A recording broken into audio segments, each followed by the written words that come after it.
کوئی حکیم دوائی دے اور کہے کہ اس کے نتیجے کے اندر یہ ہوگا، اور مریض 1 مہینے کے بعد وہ دوائی استعمال کرنے کے بعد آگے کہے مجھے تو کوئی فرق نہیں پڑا، تو طبیب نبض دے کے کہتا ہے کہ تم نے پرہیز جو بتایا تھا وہ نہیں کیا، تب اس کا فائدہ تمہیں نہیں پہنچا۔ وہ کہتا ہے میں پرہیز تو نہیں کروں گا، مجھے شوگر کا مرض لاحق ہے، میں تو دبا کے میٹھا کھاؤں گا، لیکن میں تمہاری دوائی بھی لوں گا، لہٰذا مجھے شفا ہونی چاہیے، لیکن جو آپ پرہیز بتا رہے ہیں وہ میں نہیں کروں گا۔ ڈاکٹر کہے گا پھر کرتے رہو، دوائی بھی کھاتے رہو، لیکن فائدہ نہیں ہوگا۔ لیکن اگر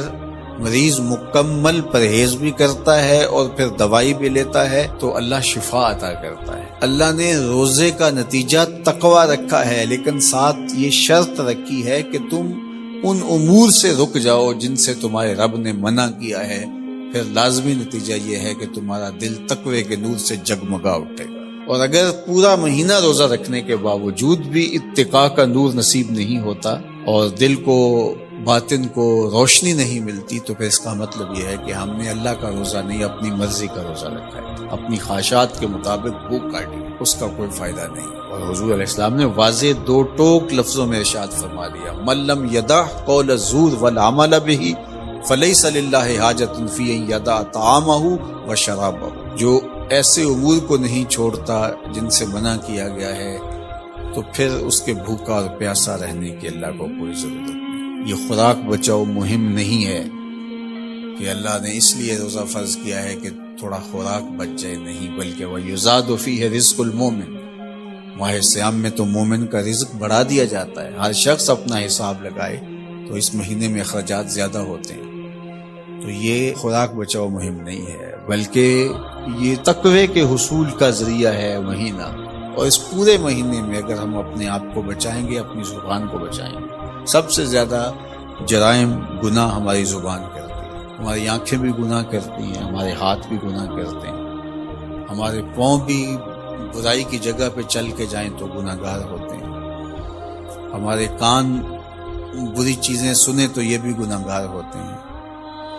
لیکن سب سے زیادہ گناہ ہماری زبان کرتی ہے۔ تو اس لیے ماہ سیام میں زبان کو کنٹرول کرنے کا کہا گیا۔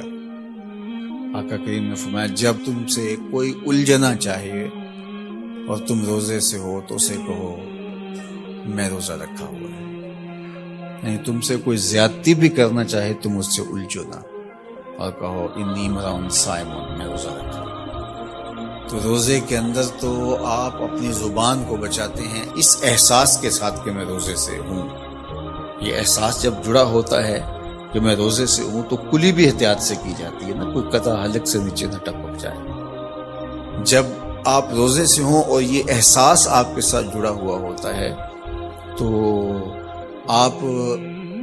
امور میں احتیاط کرتے ہیں کہ میرے روزے کو نقصان نہ پہنچ جائے۔ تو کیا صرف کھانے اور پینے سے ہی روزے کو نقصان پہنچتا ہے یا روزے کو نقصان پہنچانے والی اور چیزیں بھی؟ تو اگر غیبت ہے، جھوٹ ہے، بہتان تراشی ہے، سب و شتم ہے، حتیٰ کہ فضول گوئی ہے، تو یہ چیزیں روزے کے نور کو ختم کر دیتی ہیں اور پھر وہ بندہ بھوک اور پیاس کاٹ رہا ہوتا ہے۔ تو بھوک اور پیاس سے مقصد جو حاصل ہونا ہے، دیکھو میں نے ابن عاشور کے حوالے سے کہا کہ کچھ چیزیں ہیں کہ ہمارا ذہن طے کر لیتا ہے اور ان سے دور رہنا ہمارے لیے مشکل نہیں ہوتا، جس طرح مردار ہے، خنزیر کا گوشت ہے، اور اس طرح کی بہت ساری چیزیں ہیں، ہزاروں ایسی چیزیں ہیں جس سے ہم بچتے ہیں اور ان سے بچنے کے لیے ہمیں کوئی محنت نہیں کرنا پڑتی۔ وہ کہتے ہیں ہمارا مائنڈ کلیئر ہو گیا کہ یہ حرام ہے، یہ گناہ ہے، ہمارے رب نے منع کیا ہے، تو بس ان سے ہم بچ جاتے ہیں۔ اگر ہم اس کی فہرست بنائیں تو وہ سینکڑوں میں، ہزاروں میں چلی جائے، جو اللہ کی توفیق سے ایک مسلمان نہیں کرتا۔ صرف اس احساس کے ساتھ کہ میں مسلمان ہوں وہ نہیں کرتا، لیکن بہت ساری ایسی چیزیں ہیں کہ تم اس بات کو تسلیم کرتے ہو کہ ہم مسلمان ہیں، ہم نہیں کرنا چاہیے، لیکن اس کے باوجود تم کر رہے ہوتے ہو۔ تو ان ساری بیماریوں کا علاج روزہ ہے۔ تو اب روزہ بھی اگر ہم نے دیکھیے اور کوئی دوائی کارگر نہیں ہو رہی یہاں، تو یہاں روزہ چاہیے، اور اس دوائی کے ساتھ بھی اگر پرہیز نہیں کریں گے تو بیماری تو بڑھتی رہے گی، تو آہستہ آہستہ جو ہے وہ بیماری جڑ پکڑ جائے گی، پھر بہت مشکل ہوگا نکالنا۔ تو روزہ ان ساری بیماریوں کا علاج ہے جن کو ہم ختم نہیں کر پاتے۔